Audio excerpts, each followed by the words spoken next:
नमस्कार, आदाब, सलाम। कैसे हैं आप सभी? आशा करता हूँ अच्छे होंगे, स्वस्थ होंगे, मस्त होंगे और अपनी पढ़ाई में व्यस्त होंगे। तो चलिए, अगर आप हमारे चैनल पर नए हैं तो चैनल को सब्सक्राइब कर लीजिए, साथ ही साथ बेल आइकन को दबा लीजिए ताकि हम कोई भी वीडियो अपलोड करें उसका नोटिफिकेशन आपको मिलता रहे। आइए हम बात करते हैं। आज हम बात करने वाले मेरा बात करने का जो पर्पज है बीएसएससी सीजीएल का जो एडिट फॉर्म का एडिट करने के रिगार्डिंग हम बात करने वाले हैं। उससे पहले हम ये बात करने कि बीएसएससी सीजीएल 2022 का जो फॉर्म आया था, पहले जो फॉर्म का डेट था, फॉर्म अप्लाई करने का जो डेट था, ये 14 अप्रैल 2022 से लेके 17 मई 2022 तक था। जैसे ऑफिशियल नोटिस जारी किया गया था उसमें कहा गया था।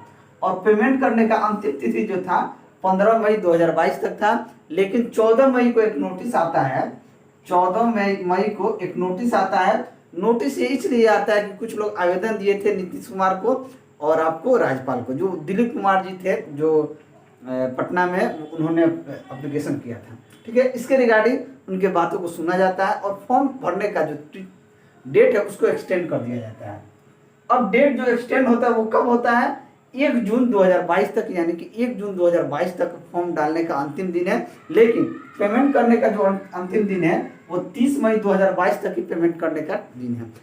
ठीक है, अब देखिए, कल एक नोटिस आया था, यानी 19 मई को एक नोटिस आता है कि सीट को बढ़ा दिया जाता है। 61 सीट को बढ़ा दिया गया। वो किस में? उद्योग विस्तार पदाधिकारी को बढ़ा दिया गया।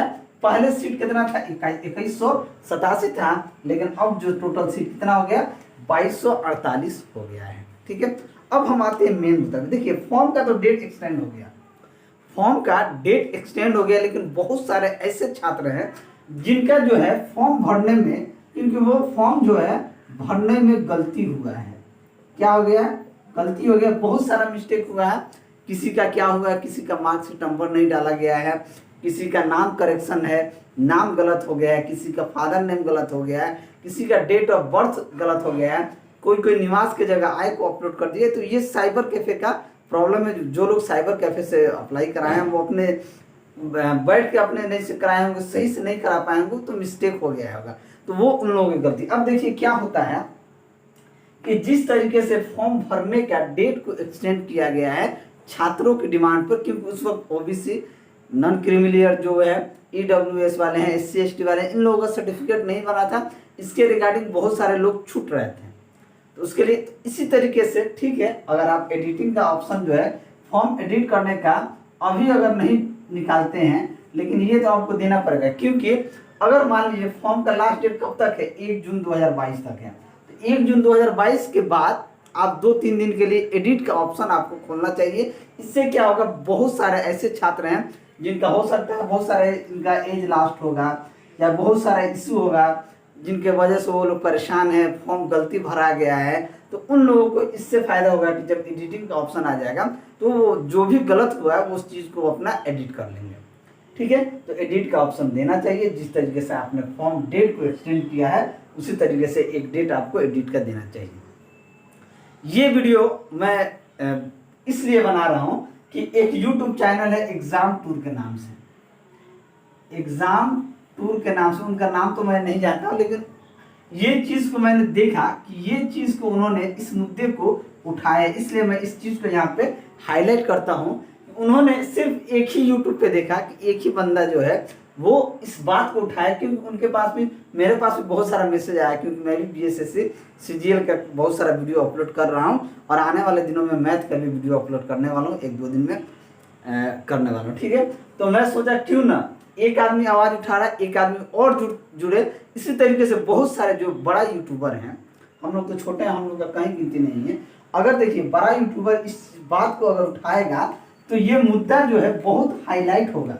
जब ये मुद्दा हाईलाइट होगा तो इस पे बहुत सारा हो सकता है कि मुख्यमंत्री, ये सीएम साहब तक ये बात जाए, हो सकता है राज्यपाल तक ये बात जाए, हो सकता है शिक्षा मंत्री तक ये बात जाए, तो हो सकता है ये बीएसएससी के स्टाफ हैं, जो भी बीएसएससी के चेयरपर्सन हैं, उन तक ये बात जाए और उन्हें ये समझ में आए कि बहुत सारे लड़के परेशान हैं। हो सकता है 2 लाख हो, 3 लाख हो, बहुत सारे लड़के परेशान हैं। अभी तक फॉर्म रजिस्ट्रेशन की बात की जाए तो ऑलमोस्ट 12 लाख के आसपास बोला रजिस्ट्रेशन के हिसाब से। इसमें बहुत सारे यूट्यूबर हैं जो वीडियो बना के बताते हैं कि फॉर्म कैसे भरा जाए वो भी इन सभी में क्या है, वो लोग भी इंक्लूड हैं। ठीक है, तो देखिए कितना फॉर्म भरा गया इससे हमको मतलब नहीं, हमको अपना तैयारी अच्छे से करना है, हमको ये मतलब होना चाहिए। ठीक है, तो इसके रिगार्डिंग एडिट का ऑप्शन अगर फॉर्म भरने के लास्ट तक या फॉर्म भरने के बाद अगर नहीं आता है तो इसके लिए भी एक थोड़ा सा मुद्दा, हम लोग इस मुद्दे को उठा के हमको कैंपेन करना होगा, चाहे वो ट्विटर के माध्यम से हो या लिखित, जिस तरीके से दिलीप कुमार जी ने लिखित मुख्यमंत्री को और राज्यपाल को लेटर दिया है उस तरीके से भी, या आयोग को भी देख हम कह सकते हैं कि एक बार कम से कम 2 दिन के लिए ही, 3 दिन के लिए ही एडिट का ऑप्शन देना चाहिए, ताकि जो लोग गलती फॉर्म भर चुके हैं या गलती हो गया, साइबर कैफे वालों से भी हो, साइबर कैफे वाला से भी हो सकता है या उन लोगों से भी हो सकता है, हम लोग इंसान हैं, इंसान से गलती स्वाभाविक है, हो गया है तो उस चीज़ को सुधार लें। क्योंकि कभी भी आप देखे होंगे अगर आयोग वाला जो भी, अगर मान लीजिए जो भी आयोग हो, कोई भी विभाग होता है, अगर उन लोगों से कुछ भी गलती होता है तो वो लोग शुद्धि पत्र को तुरंत निकाल देते हैं कि ये गलती हो गया, ये शुद्धि पत्र है, उसके हिसाब से वो लोग काम कर लेते हैं। तो उसी तरीके से छात्र हित में भी आयोग को ये फैसला लेना चाहिए कि एडिट ऑप्शन जितना जल्दी हो सके, या अगर एडिट ऑप्शन अभी नहीं देते हैं तो फॉर्म जो लास्ट डेट है वो ख़त्म हो जाने के बाद देना चाहिए। और जो लोग भी अभी तक फॉर्म नहीं भरे हैं, जो लोग भी फॉर्म भरने के जो लोग भी अभी फॉर्म भरने वाले हैं, उन लोगों के लिए मैं एक एडवाइस दूंगा, बिल्कुल फ्री एडवाइस है। ठीक है, एक एडवाइस मैं ये दूंगा कि आप लोग जो चीज़ भी भरें सही से भरें। बहुत सारा चीज़ है, देखिए इसमें क्या करना है, जो जनरल वाले हैं तो उनको सिर्फ शायद निवासी अपलोड करना है। ठीक है, निवास प्रमाण पत्र करना है। जो लोग कैटेगरी में बिलोंग करते हैं, चाहे वो ओबीसी हो, एससी हो, एसटी हो, उन्हें जाति, आवासीय, आय, उसके बाद जो ओबीसी है अगर वो नॉन क्रीमी लेयर में आते हैं तो non creamy layer certificate upload करना है। ईडब्ल्यूएस में आते हैं तो उन्हें ईडब्ल्यूएस सर्टिफिकेट करना है। जो एससी एसटी से आते हैं तो उन्हें ज़्यादा करना है। तो ये सभी चीज़ बहुत सोच समझ के भरें, और एससी एसटी का जो भी है, चाहे ओबीसी का जो भी भरें, सही से अपलोड करें, उसका सही से जो नंबर दिया गया है वो करें। और साथ ही जब आप अपना मार्कशीट या सर्टिफिकेट नंबर भी जब अपलोड करते हैं तो इस चीज़ का भी विशेष ध्यान दें। और साथ ही फोटो भी अपलोड करते हैं तो फोटो का भी ध्यान दें। वैसे फोटो में थोड़ा सा भी प्रॉब्लम होगा तो फोटो अपलोड नहीं होता है। और सिग्नेचर भी वही, एक लड़के का मेरे पास मैसेज आया था कि सिग्नेचर जो है ना, ये बॉक्स जो दिया है इसके बाहर, हमें इसके बाहर तो नहीं जाना चाहिए। अगर बॉक्स के अंदर आपका सिग्नेचर आ गया, इस बॉक्स के अंदर अगर आपका सिग्नेचर आ गया तो समझिए आपका सिग्नेचर सही एक्सेप्ट कर लिया गया है। ठीक है, तो यही लेके मैं तो उम्मीद करता हूँ कि आने वाले दिनों में एडिट का ऑप्शन मिलना चाहिए। नहीं मिलेगा तो इसके लिए कैंपेन शुरू किया जाएगा। तो चलिए, अगर आप सभी को मेरा वीडियो अच्छा लगा तो वीडियो को लाइक कर दीजिएगा, दोस्तों में शेयर कीजिएगा। अगर आप हमारे चैनल पर नए हैं तो चैनल को सब्सक्राइब कीजिएगा। मैं ऐसे ही वीडियो लेकर आपके सामने हाजिर होता रहूँगा। चलिए मिलते हैं अगले वीडियो में, तब तक के लिए जय हिंद।